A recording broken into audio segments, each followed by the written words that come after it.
Ni mendekithia maria mathugunditwo ni murugamiriri wa atumia Gladys Boss-Sholei agiukana mutaratara wa watho uria wendekithitio kugiria uhuthiri wa dawa cia urimi gitumi kinene ari dawa ici kwerekana ni iranyitete minene hari gucungereria mirimu. It's almost impossible that we can produce our fruits and vegetables free of pesticides. Undu uyu niguo cungiririo ng'etheri munene kwambikwo makiria kuma ruhonge rwa thondeki na huthiri ya dawa ici rwa AAK makiuga thina munene ti uhuthiri wa dawa ici indi ni wagi wa umenyo hari kuhuthira dawa ici.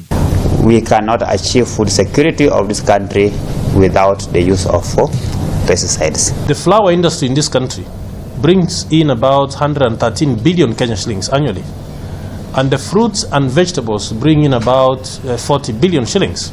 Now, without growing them in a sustainable manner, without growing them in a manner that keeps them free of pests, we will not be able to export because the importing countries do not want to get quarantine pests into their countries. Kuna mithemba 27 ni wegwetetwo gukorwo iri ugwati munene ataramu ya makienda gucitetera makiuga to dawa ici ikoragwo na ururuyu. If you were to do some background research and look at some of the commodities or substances that have been mentioned, they are present in disinfectants, they are present in shampoos, they arise from nyama choma. Kenya cannot just ban them like that.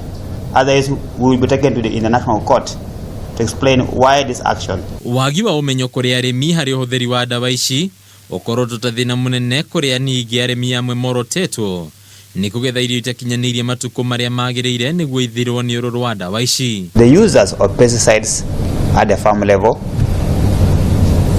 where pesticides are used to produce fruits and vegetables, have to use them judiciously, knowing that they are poisons.